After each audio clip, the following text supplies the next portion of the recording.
Vítajte na streche.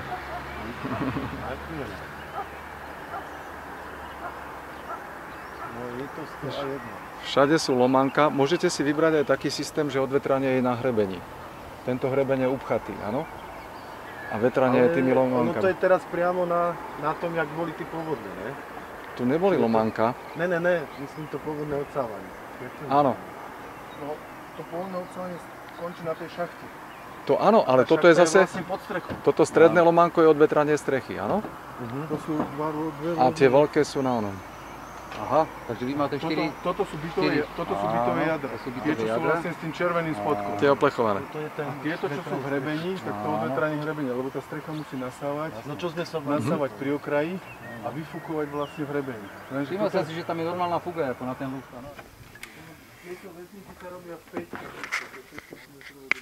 Zabezpečíte tú priečnú tuhosť v tomto smere. Ten prvok v tomto smere je tuhý. Keď zložíte krov nejakú tesárskú väzbu, tak v tomto smere vlastne to môže, je to labilné. Takto, keď je vlastne ten väzník ako nejaká stena, aj keď priehradová, tak v tomto smere je tuha. A vlastne môžete krásne tými plnými väzbami rešpektovať tú modulovú osnovu. Čiže vždycky tá plná väzba je nad nosnou stenou a takto krížom sú už vlastne tieto väznice a na nich je krytina. Čiže tu je najdôležitejšie to, aby tá priečná väzba bola nad tými nosnými stenami. Aby to rozbilo ten sneh? Zadržiava sneh proste.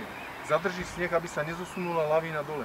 On ho zadrží a ten sneh sa postupne topí. A tuto na týchto strechách sa veľmi rýchlo topí sneh, lebo tým, že je to plechová krytina, trochu nám už zasvieti slnko, rozohreje a ten sneh sa pekne topí, drží na tých snehákoch a voda odklapkáva vlastne pod ten zachytávač ide do žlabu.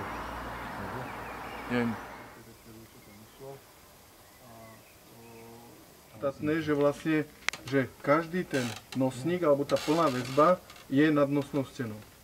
A vlastne tu vidíte, že tu je to vlastne podopreté tou nohou, tou drevenou nohou, tá prechádza vlastne až na stropnú konštrukciu najvyššieho podlažia a tou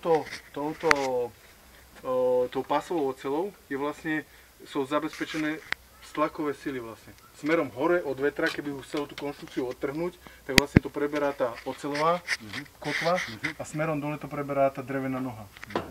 Tá oceľová kotva, ona vlastne takto kolmo dole, v takom smere, má navarenú takú väčšiu platňu. Tá platňa má navrtané otvory a na chemické kotvy je to zašrobované do stropu.